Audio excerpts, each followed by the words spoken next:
Muy bien, pues vamos a empezar, como lo hacemos la mayoría de las ocasiones, orando, pidiendo que el Señor bendiga este tiempo y que Él nos ayude. Amén. Señor, queremos pedirte tu ayuda para que tú, Señor, uses tu palabra en esta mañana. Ella siga siendo viva y eficaz en nuestras vidas. Señor, usa a este vaso de barro, Señor, torpe de palabras, y necesitamos, Señor, que tú seas el que, por tu Espíritu, estés hablándonos a nuestras vidas, Señor. Señor, te ruego que tú prepares el corazón de cada uno de los que estamos aquí, que nuestros corazones sean corazones dóciles, Señor, a tu voz, humildes a tu palabra, dispuestos, deseosos de entender cuál es tu voluntad para vivirla en nuestro día a día. Señor, ayúdanos, te necesitamos. Por nosotros mismos no tenemos las fuerzas para vivir conforme a tu palabra. Necesitamos de tu fuerza, Señor. Necesitamos de tu Espíritu para ello. Ayúdanos. Llévate la gloria en el nombre de Jesús. Amén.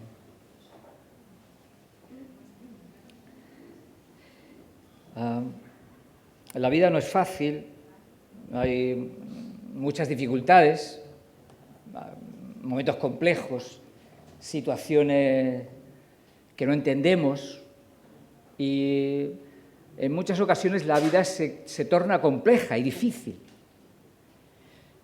En medio de esos momentos difíciles, ¿qué es lo que más necesitas?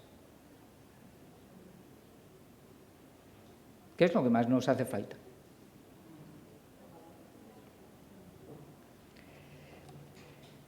En medio de esos momentos difíciles, ¿qué es lo que buscamos?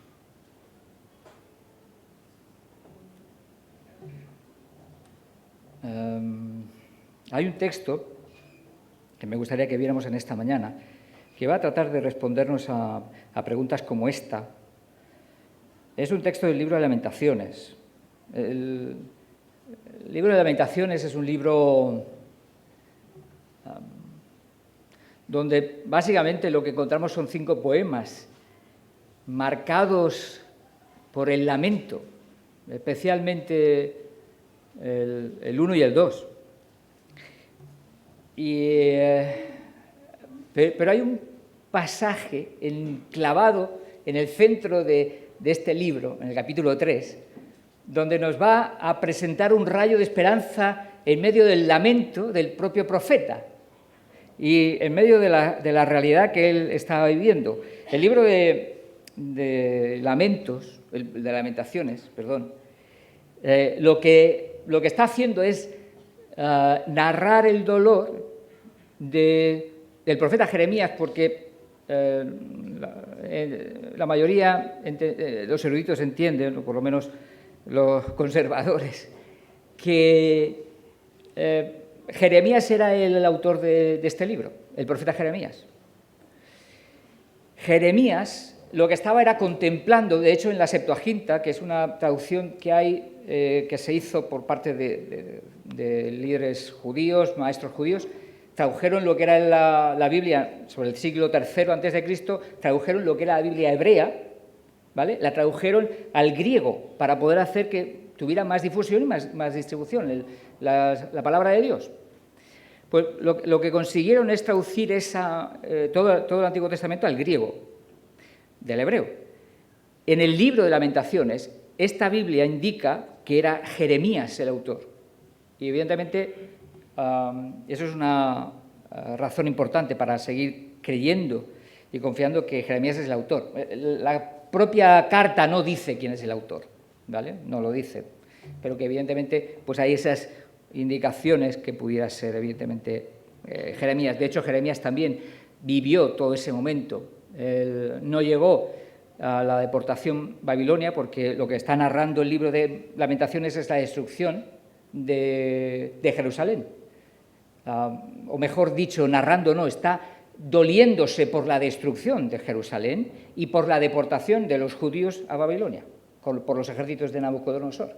Es Jeremías está viendo la desolación de Israel después de toda esa situación. Y él va a escribir todos esos poemas expresando todo ese dolor por la realidad que está habiendo en este momento en Jerusalén, en todo Israel, de esa desolación, porque han llegado a situaciones donde el juicio de Dios ha caído sobre Jerusalén por el abandono, el rechazo de Dios, el pecado. Segunda de Crónicas, es un pequeño contexto, nos habla un poquito de cuál es la situación. En el capítulo 36 hay unos versículos que me gustaría leer, Segunda de Crónicas 36, verso 11, y este es el último rey de Judá, que es el que va, evidentemente, a rebelarse contra Dios y que, por lo tanto, como consecuencia, al final van a sufrir el juicio de Dios, la deportación y, por lo tanto, la cautividad. Dice versículo 11, de 21 años era Sedequías cuando comenzó a reinar y 11 años reinó en Jerusalén. Dice, e hizo lo malo ante los ojos de Jehová, su Dios, y no se humilló delante del profeta Jeremías, que le hablaba de parte de Jehová.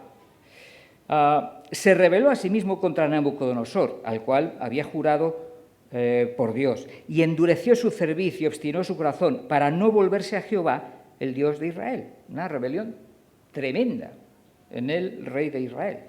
Dice, pero no era el único. Dice el versículo 14, también todos los principales sacerdotes y el pueblo aumentaron la iniquidad, siguiendo todas las abominaciones de las naciones y contaminando la casa de Jehová, la cual él había santificado en Jerusalén. Dios había santificado, pero el pueblo lo corrompió. Había una corrupción brutal. Sin fin de tiempo Dios advirtiendo y avisando a su pueblo de que se volviera y buscara a Dios. Era absolutamente constante el intento de Dios, las misericordias de Dios para que Dios se volviera, para que el pueblo se volviera a él, pero no lo hizo. Es lo que dice a continuación. Dice, versículo 15, y Jehová, el Dios de sus padres, envió constantemente palabra a ellos por medio de sus mensajeros, profetas. Dice, porque él tenía misericordia de su pueblo y de su habitación. Es un Dios de misericordia, que lo intentó insistentemente, constantemente enviaba a sus profetas diciendo al pueblo, volveos a Dios, abandonad la idolatría, abandonad la corrupción, la injusticia, volveos a Dios. Constantemente estaba ocurriendo eso.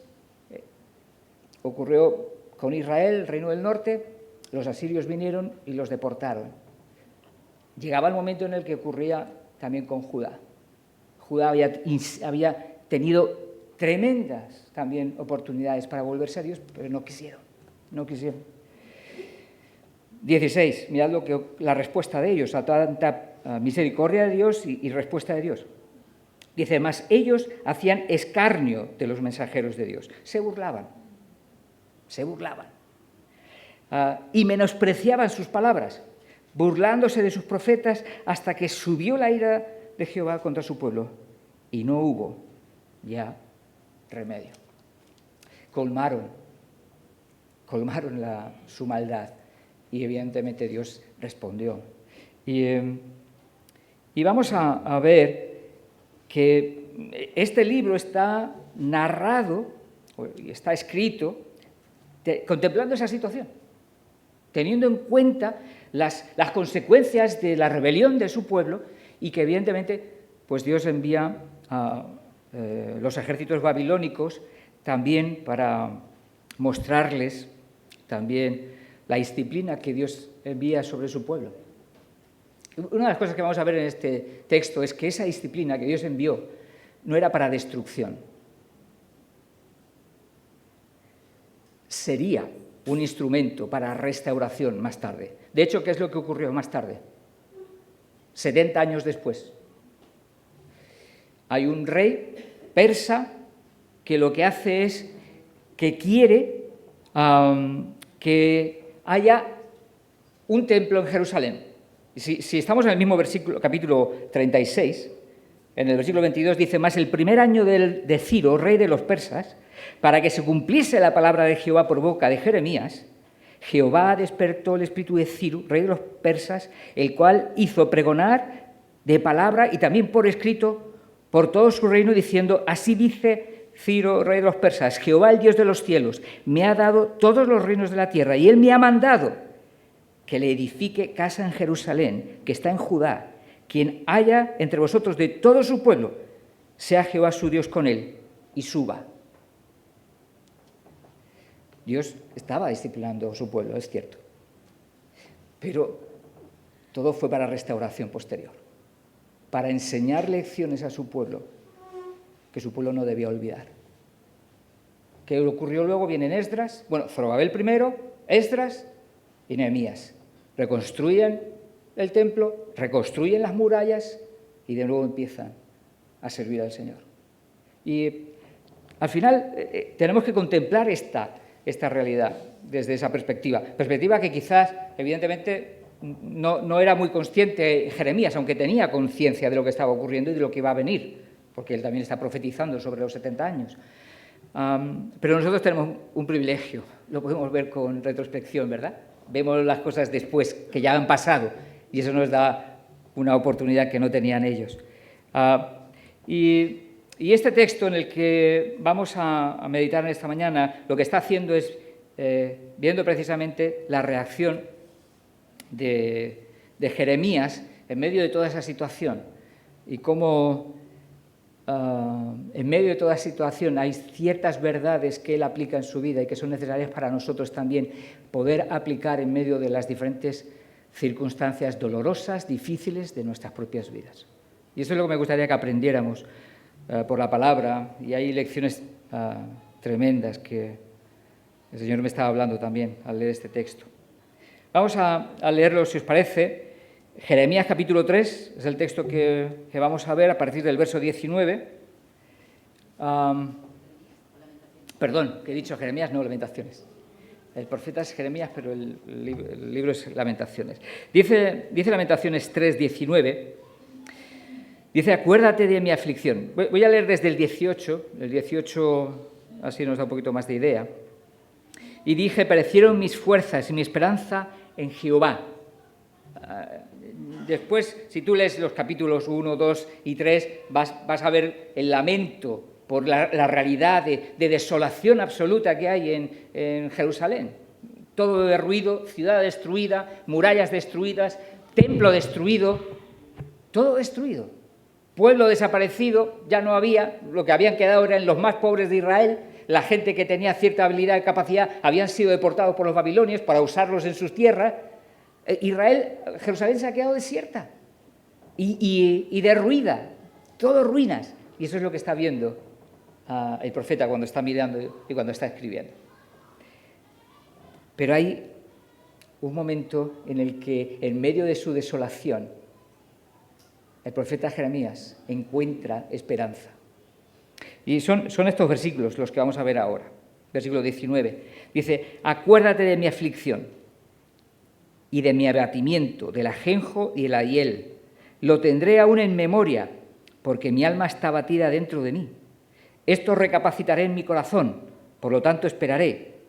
Por la misericordia de Jehová no hemos sido consumidos, porque nunca decayeron sus misericordias. Nuevas son cada mañana. Grande es tu fidelidad. Mi porción es Jehová, dijo mi alma, por tanto, en él esperaré. Es tremendo este texto.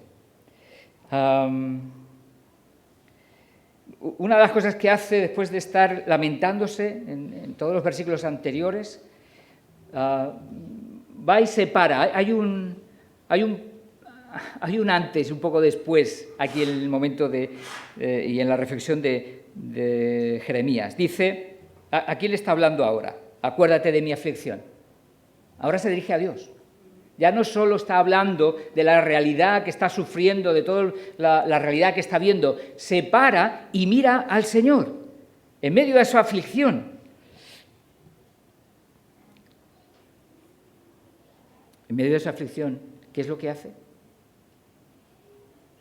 Se vuelve a Dios. Se vuelve a Dios, se para mirar a Dios en medio de su dolor. ¿Qué es lo más fácil cuando estás pasando por una situación difícil? Contemplar solo la situación y las circunstancias que estás viviendo. Dejar de mirar a donde tenemos que mirar. Eso es lo que ha estado haciendo el profeta antes, en los versículos de antes. Pero llega un momento en el que Jeremías se da cuenta y empieza a cambiar sus circunstancias. ¿Han cambiado sus circunstancias? No. Cambia él. Cambia él. Empieza a mirar su circunstancia de otra manera. Empieza a contemplar la realidad que está viviendo de otra manera, con otros ojos, contemplando a Dios. Y en medio de toda esa situación, entendiendo que es Dios quien puede ayudarle y quien puede realmente sostenerle, quien puede levantarle, quien puede traer esperanza a su corazón. Y creo que eso es parte de lo que tenemos que seguir nosotros aprendiendo en medio de todas nuestras situaciones. No dejes de seguir buscando al Señor en medio de tu dolor, en medio de las dificultades, en medio de los problemas, en medio de las tribulaciones, en medio de todas esas situaciones difíciles. Párate a buscar al Señor. Tenemos que pararnos a mirarlo a Él, acercarnos a Él, para poder realmente también esperar de Él. Eso es lo que está diciendo luego en los siguientes versículos. Dice, acuérdate de mi aflicción, de mi abatimiento, del ajenjo de la hiel. Dice, lo tendré aún en memoria porque mi alma está abatida dentro de mí. El sufrimiento, el dolor que hay en su corazón es agudo. Y dice en el versículo 21, y esto recapacitaré en mi corazón, por lo tanto esperaré. Empieza a ver en su corazón, al mirar a Dios, esperanza. Y eso es precisamente lo que nosotros tenemos que seguir recordando. El sufrimiento solo se puede encarar mirando a Dios. El sufrimiento solo se puede soportar mirando a Dios. Si no lo hacemos, somos consumidos. Nuestro corazón se hunde. Nuestro corazón se hunde. Por eso, en medio de nuestro dolor, sufrimiento, nuestra mayor necesidad es precisamente pararnos a mirar a Dios. Encarar toda nuestra situación, mirándole a Él, contemplándole a Él, entendiendo quién es Él, recordando sus promesas, recordando sus propósitos, recordando quién es. Es precisamente así cuando nosotros podemos encarar el dolor, como tantos ejemplos tenemos en las Escrituras, mirándole a Él. Y eso es lo que nosotros tenemos que aprender. A veces decimos,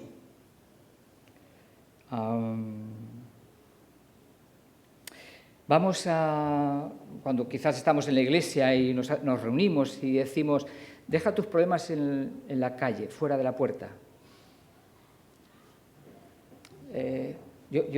No es deja tus problemas fuera, sino contempla tus problemas mirando a Dios. Y entonces tus problemas cambian, son distintos, se ven de manera diferente, porque entendemos que hay un Dios real que está a nuestro lado en medio de nuestras dificultades, que quiere ayudarnos y que quiere buscar nuestro favor, o quiere darnos de su favor y de su gracia. Eso es lo que me gustaría que pudiéramos seguir recordando.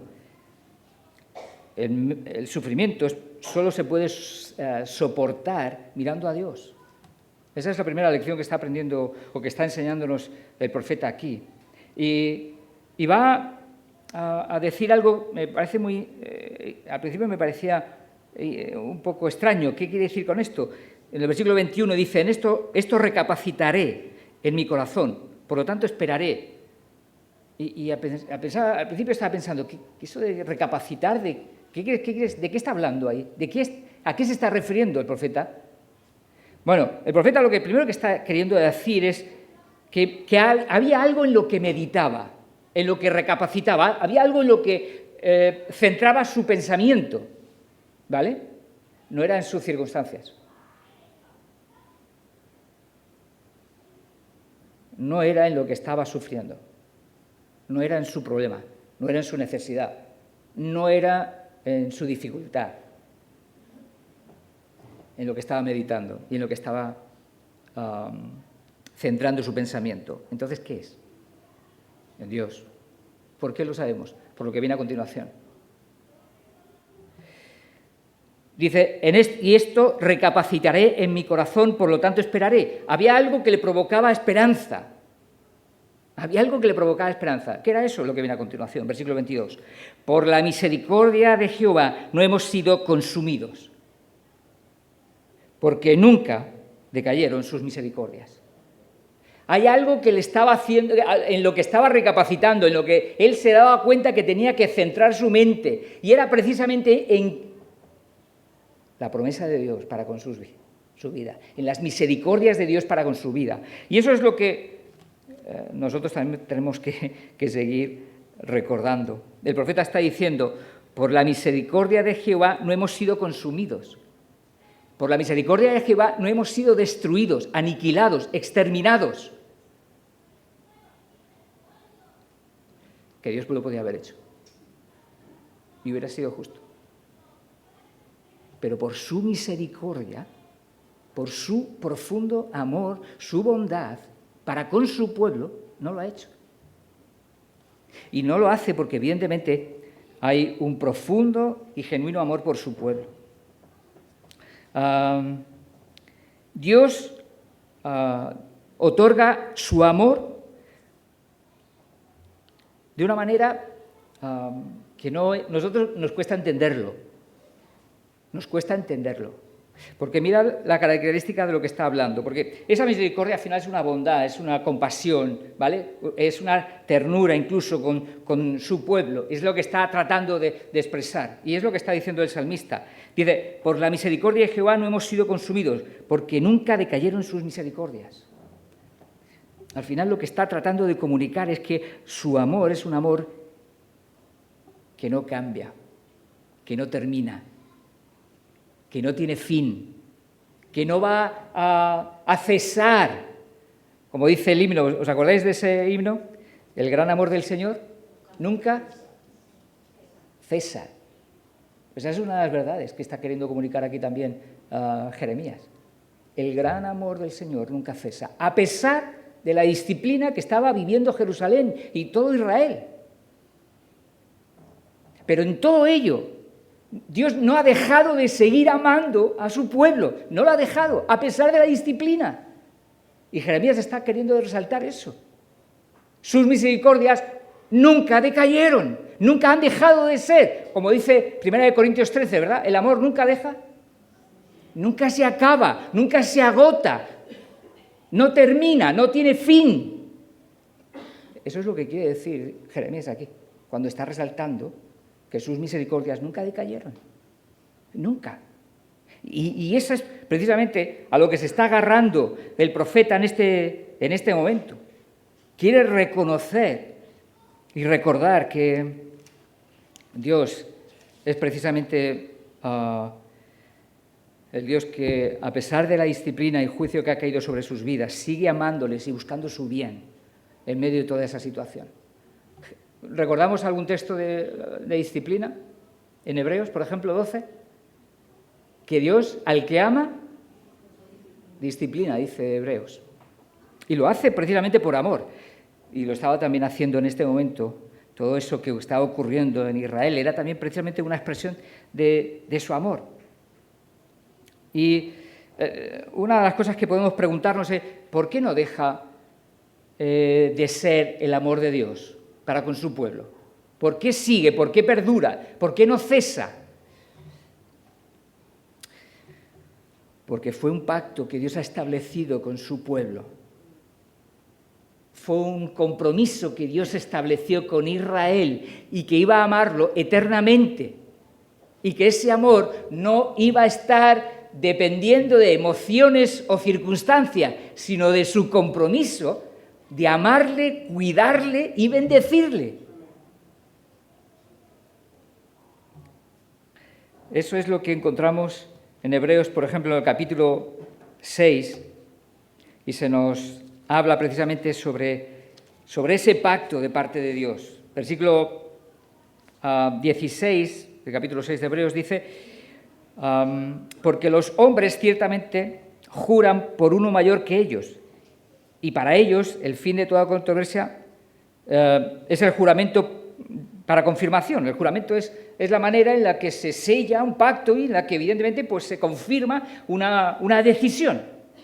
Dice, Versículo 17, por lo cual, queriendo Dios mostrar más abundantemente a los herederos de la promesa la inmutabilidad de su consejo. ¿Qué significa inmutabilidad?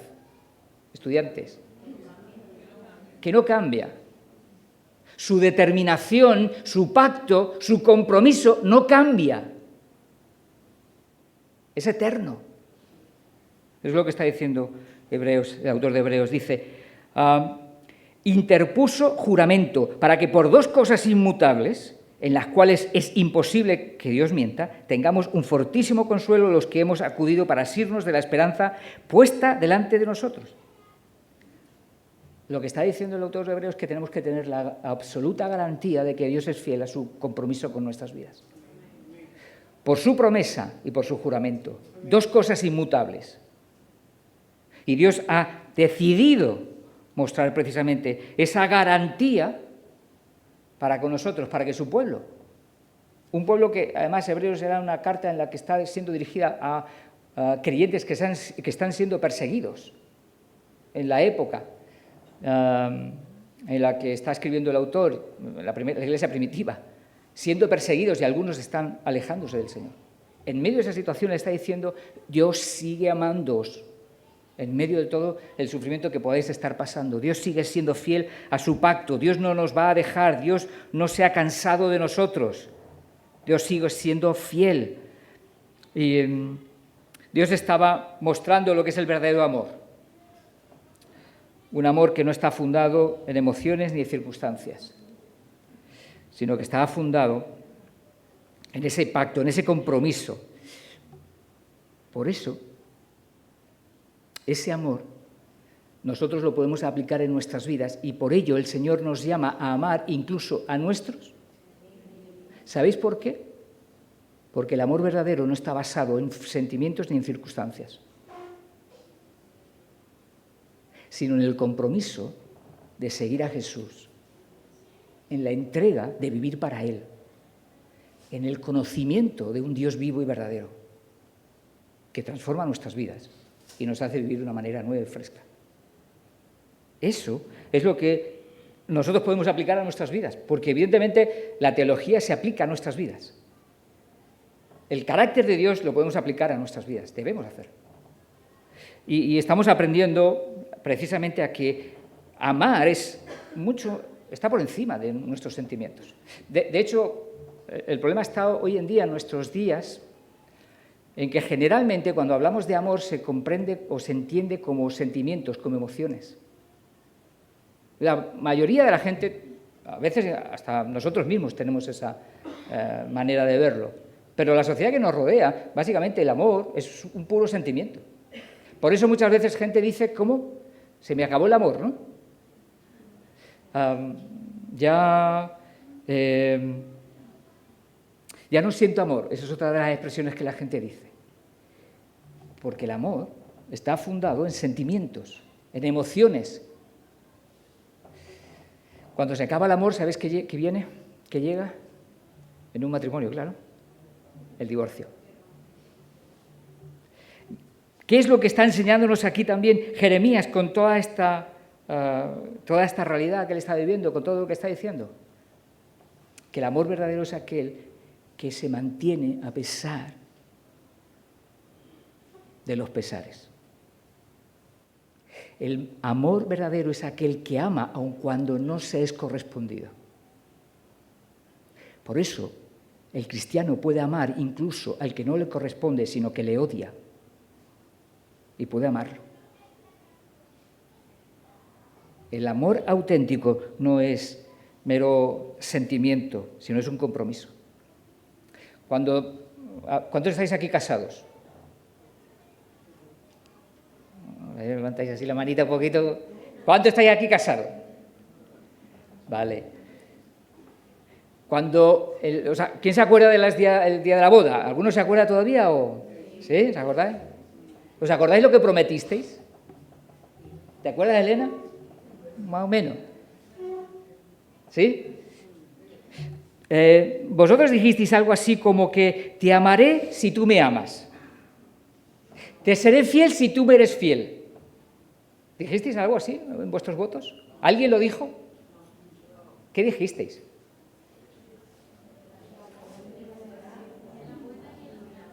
Exacto.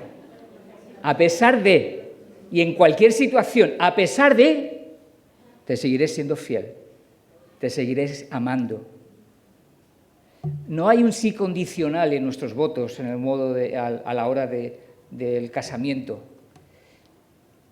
Tampoco hay un sí condicional en el amor de Dios. Dios amará.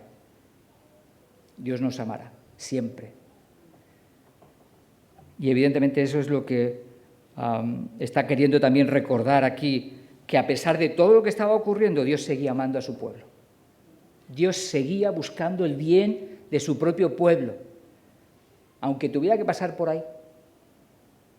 Pero eso no descartaba que Dios seguía amándoles. Y eso es parte de lo que Jeremías está tratando de recordar, está refrescando su memoria, pero también está refrescando la memoria de sus lectores, porque lo que va a hacer es que esta carta sea distribuida luego entre los propios judíos que han quedado en Babilonia y que han sufrido la deportación. Y les está recordando, en medio de toda la situación, Dios sigue siendo fiel a su pacto, sigue amándonos, no nos ha abandonado, a pesar de lo que ha venido, que ha sido consecuencia por nuestro pecado, no culpa de Él. Pero a pesar de eso, Dios sigue amándonos. Y eso es lo que también nos sigue diciendo hoy en día. Y a pesar de nuestro propio pecado también podemos seguir recordando que Dios sigue amándonos. Y eso es lo que van a recordar los símbolos, ¿verdad?, en esta mañana. Los símbolos nos siguen recordando que Dios sigue amándonos. Sigue amándonos, aún en medio de situaciones difíciles y complejas que estamos viviendo. Pero que esas situaciones las quiere usar para seguir produciendo en Él, en nosotros, el carácter que Él se ha propuesto producir. Y Jeremías sigue mostrando o revelando cómo es Dios en medio de toda esta situación, y dice en el versículo 22, nuevas son cada mañana, y está refiriendo a esas misericordias, a esas bondades, a todo ese ofrecimiento de gracia que Dios está mostrando y ofreciendo a su pueblo. Cada mañana es una nueva oportunidad para ver la gracia de Dios. Cada mañana donde la luz aparece, donde la luz se muestra y oculta la oscuridad, es una manera en la que Dios sigue revelándonos y recordándonos que está apareciendo nuevamente su gracia para con aquellos que le buscan y que le necesitan. Dios sigue cada mañana expresando sus bondades. De algún modo es una manera también de seguir diciendo, sigo amando a pesar de las situaciones que estáis viviendo. ¿Os acordáis de qué es la respuesta de Jesús a Pedro cuando le dice, ¿cuántas veces he de perdonar al que me ofendiere? ¿7 veces? 70 veces 7. Es otra manera de decir, cada mañana tenemos que seguir perdonando. Cada mañana no solo recibimos el perdón de Dios, nosotros también tenemos que ofrecerlo. Cada mañana. Y eso es parte de lo que encontramos. Jeremías está recordando quién es su Dios, cómo es, el carácter de ese Dios al que ha conocido y se está dirigiendo, ¿no? Y el Señor es ese que cada mañana nos ofrece nuevas misericordias. Hoy en día, en el mundo en el que estamos, tenemos muy pocas cosas seguras. Hay muy pocas cosas de las que nos podemos encontrar completamente seguros. En el mundo que estamos, además, es algo que cambia constantemente está en cambios, en alteraciones, y estamos en un mundo lleno de incertidumbre. Pero en medio de este mundo lleno de incertidumbre hay una cosa que sí que podemos tener seguridad, que las misericordias de Dios son nuevas cada mañana. El Salmo 23 nos sigue recordando precisamente esa verdad. 23:6 dice, ciertamente el bien y la misericordia me seguirán algunos días de mi vida. Todos los días de mi vida, dice. Todos los días. Dios sigue mostrando su misericordia. Y hay algo que va a resaltar ahora Jeremías y que creo que es también algo muy hermoso y tiene que ver con la razón por la cual Jeremías encuentra esperanza en Dios. Es por su carácter. Al final ha estado diciendo eso de ciertas maneras, pero ahora lo va a resaltar de una manera quizás más directa en la siguiente frase, ¿no? Cuando dice, nuevas son cada mañana, dice, grande es tu fidelidad. Lo que va a hacer es resaltar el carácter de Dios precisamente aquí para revelar que todo lo que está viendo, todo lo que está diciendo de ese gran amor que no se acaba, de esa misericordia nueva de Dios, todo es real, auténtico, por cómo es Dios. Y resalta la fidelidad de Dios. Cuando habla de la fidelidad de Dios está diciendo algo extraño en nuestros días, pero está diciendo que es digno de confianza, que su palabra es de fiar. Hoy en día en nuestros tiempos eso de que la palabra de alguien sea de fiar, porque ahora se nos dice constantemente de que si alguien cambia de opinión es solo un cambio de opinión. No es que he mentido, es que cambio de opinión.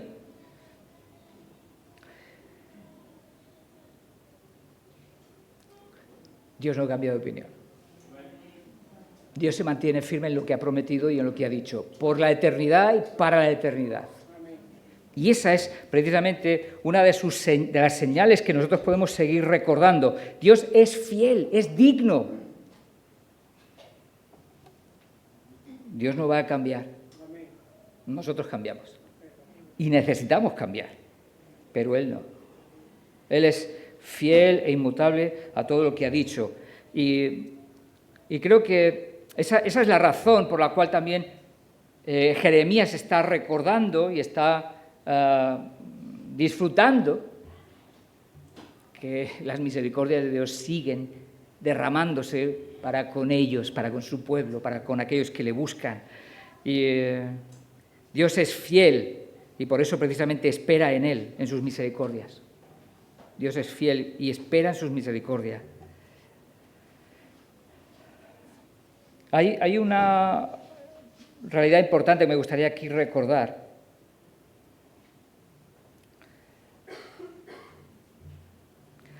Solo cuando desarrollamos una visión bíblica de cómo es Dios, solo cuando desarrollamos una visión bíblica de cómo es Dios, estamos siendo capacitados para vivir en dependencia de Dios. Solo cuando desarrollamos una visión bíblica de Dios podemos vivir una vida en dependencia de Dios. Porque si no tenemos una visión bíblica de cómo es Dios, si nuestra visión de cómo es Dios depende de mis propias emociones o circunstancias o de mi propia intuición, nos formaremos un Dios, pero distinto al que encontramos en las Escrituras. Por eso necesitamos una visión clara y bíblica según lo que encontramos en la palabra. De esa manera, nuestras vidas podrán depender del Señor. Si no, en medio de las dificultades, si nuestra manera de ver a Dios depende de nuestra propia intuición, cuando lleguen las dificultades miraremos para otro lado. Dejaremos de buscarle, no lo haremos. Porque no será el Dios de las Escrituras el que estamos creyendo o confiando o mirando, sino será otra cosa que a veces el ser humano puede crearse en su propia mente. En la palabra encontramos muchas referencias precisamente a la verdad de que Dios es fiel. Y podríamos leer muchos textos, pero me gustaría solo leer uno que habla de Pablo, precisamente pasando por situaciones difíciles. Pablo está en un momento en el que él está encarcelado, esperando el final de sus días, y dice lo siguiente en el versículo, en 2 Timoteo capítulo 1 y verso 12, dice: por lo cual, asimismo padezco esto, es la prisión y evidentemente la espera del sacrificio. Dice, pero no me avergüenzo. ¿Por qué no se avergüenza? ¿Por qué no se llena de temor? ¿Por qué no su vida se hunde en medio de la aparente derrota? Está encarcelado, a punto de ser sacrificado. Mirad lo que dice. Porque yo sé a quién he creído.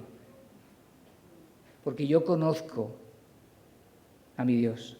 Sé quién es mi Dios. Sé cómo es.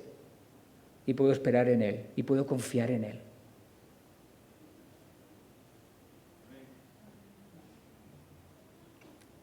Solo teniendo una visión clara de cómo es Dios, podemos enfrentar las dificultades de la vida en dependencia de Dios, en confianza en Él, en descanso, en paz, solo contemplando quién es.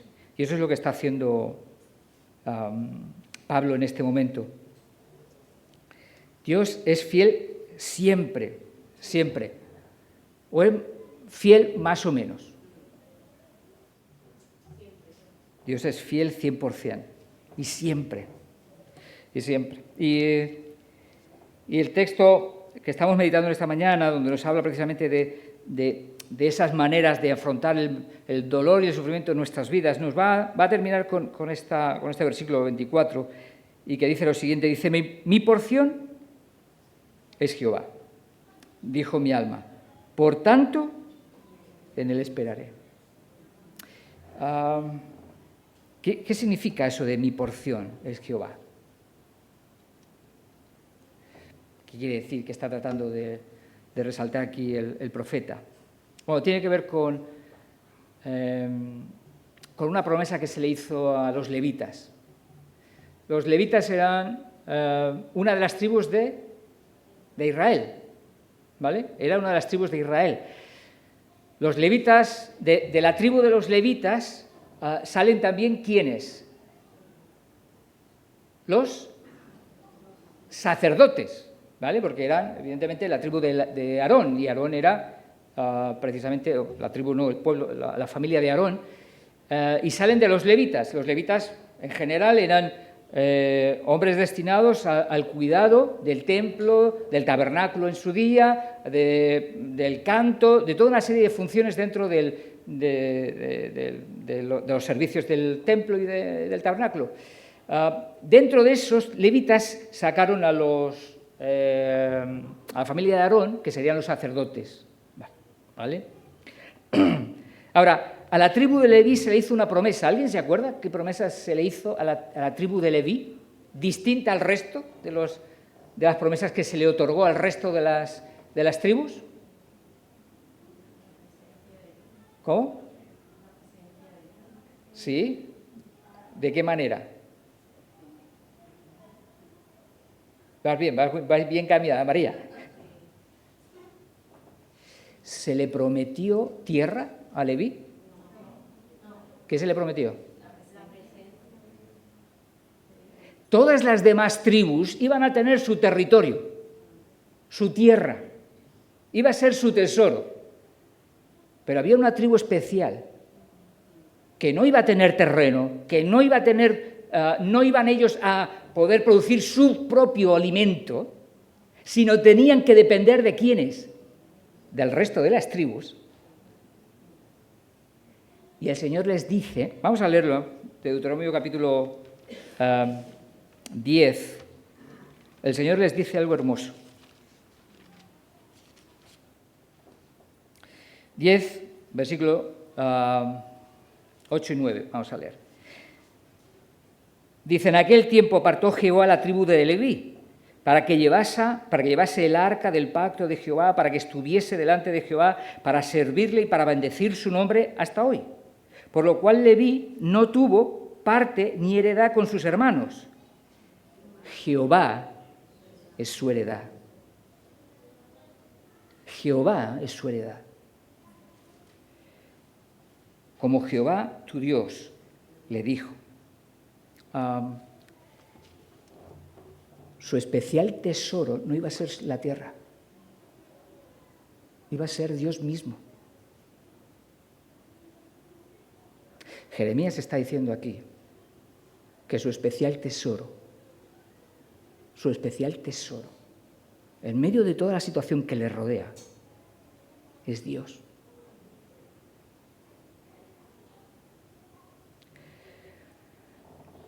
Su herencia más preciada, su tesoro más hermoso.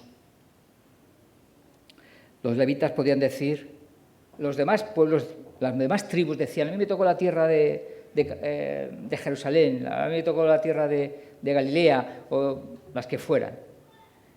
¿Sabéis qué decían los levitas? A mí me tocó el Señor. A mí me tocó el Señor. Y esa también es nuestra herencia, ¿eh? Esa también es la herencia de los que creen en Jesús.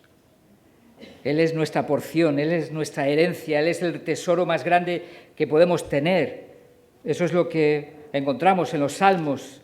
Salmo 16 nos resalta precisamente también esa idea en palabras de David. Dice versículos 5 y 6, dice, Jehová es la porción de mi herencia y de mi copa. Tú sustentas mi suerte. Las cuerdas me cayeron en lugares deleitosos. Las cuerdas es como la manera de circunscribir un terreno, ¿no? Es la manera de delimitar algo. No, pues a mí me ha caído en el mejor terreno, que es la presencia de Dios. Es el mejor tesoro. Dice, las cuerdas me cayeron en lugares deleitosos y es hermosa la heredad que me ha tocado. 73, Salmo 73, 25, dice, ¿a quién tengo yo en los cielos sino a ti? Y fuera de ti, nada deseo en la tierra. Mi carne y mi corazón desfallecen, mas la roca de mi corazón y mi porción es Dios para siempre.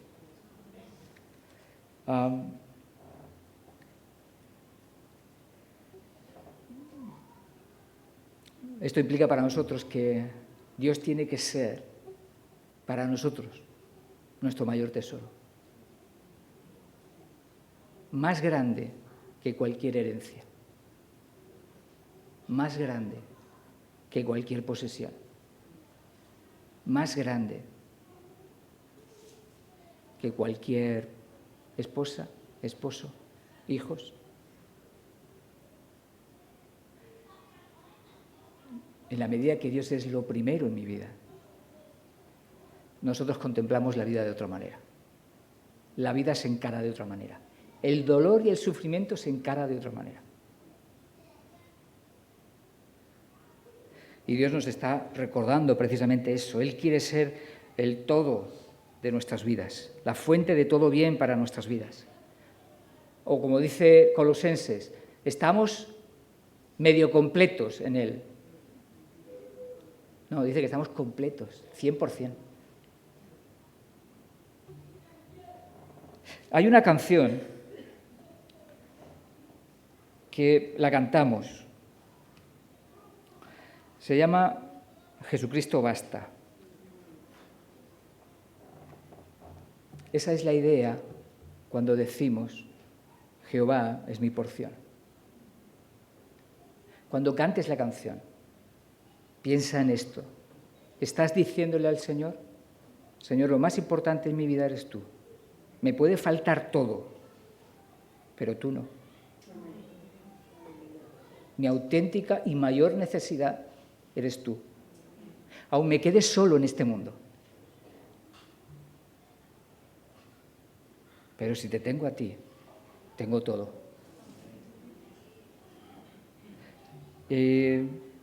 Pablo lo expresa de otra manera, pero hay un texto donde él de algún modo también está resaltando esta idea.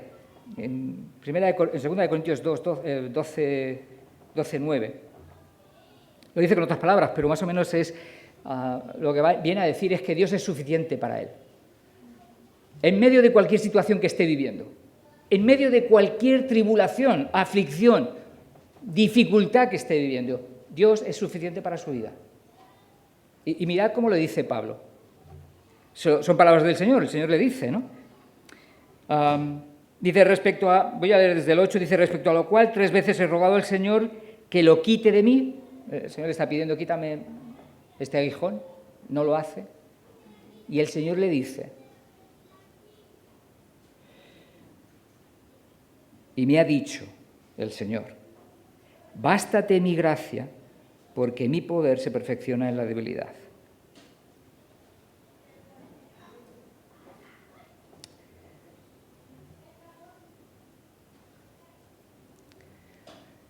El Señor le está diciendo,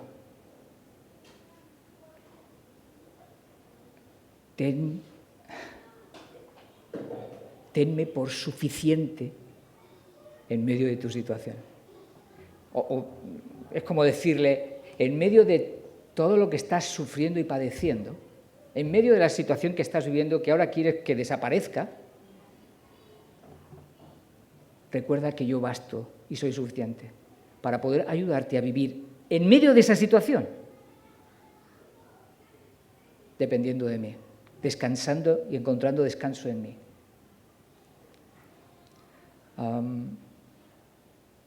Quizás a veces el Señor nos quita las situaciones, ¿no? Hay situaciones en las que Dios obra, responde y Dios dice, fuera. O te concedo lo que me estás pidiendo, ¿verdad? Pero a veces hay otras situaciones que no. Y es en medio de esas situaciones en las que Dios no quita, donde nos dice, bástate mi gracia, porque mi poder se perfecciona en la debilidad. Donde el Señor nos recuerda y nos dice, ¿soy yo tu porción? ¿Soy yo suficiente para tu vida? ¿Tienes suficiente conmigo?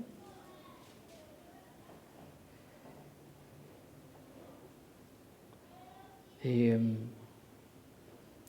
Señor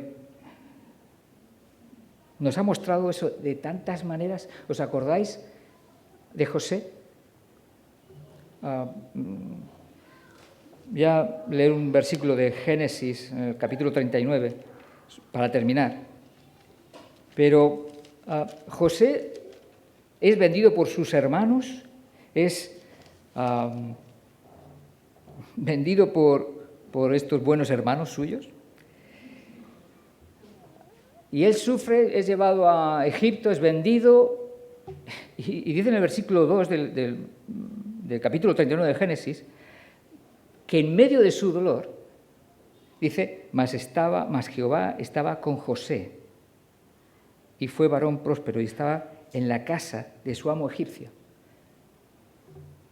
En medio de toda la...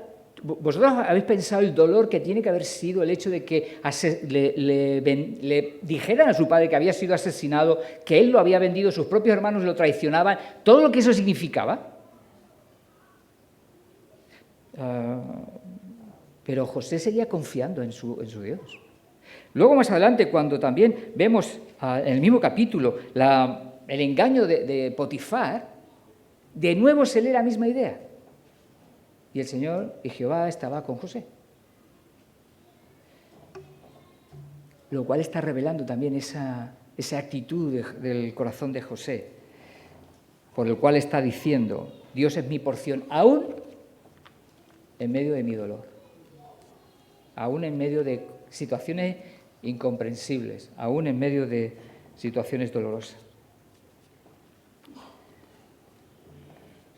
Dios es suficiente para nuestras vidas.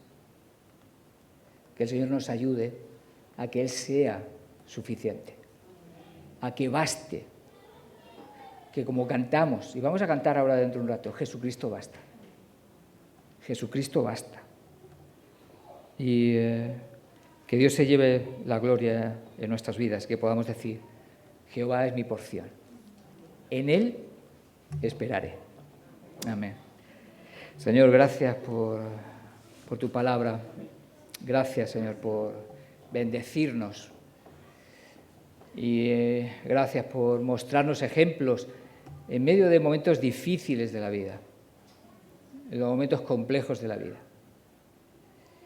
Y a pesar de eso, seguir confiando y dependiendo de ti. Amén. Señor, gracias por la oportunidad de poder mirarte en medio de lo difícil, en medio de lo doloroso. Y gracias porque en medio de lo doloroso tú consuelas, tú fortaleces, tú levantas, tú sostienes nuestras vidas. Señor, gracias porque Es en medio de las dificultades donde llegamos a experimentar tu presencia de una manera que en medio de los momentos fáciles es difícil muchas veces experimentarla. Pero gracias, porque en medio de lo difícil tú también estás, tú te muestras, tú te presentas y vienes a bendecir, a consolar nuestras vidas. Señor, gracias por tu presencia. Gracias porque tú eres nuestra porción. Gracias porque te tenemos a ti, aun cuando nos falte todo. Pero gracias porque tú eres nuestra porción. Señor, llévate la gloria. En el nombre de Jesús. Amén.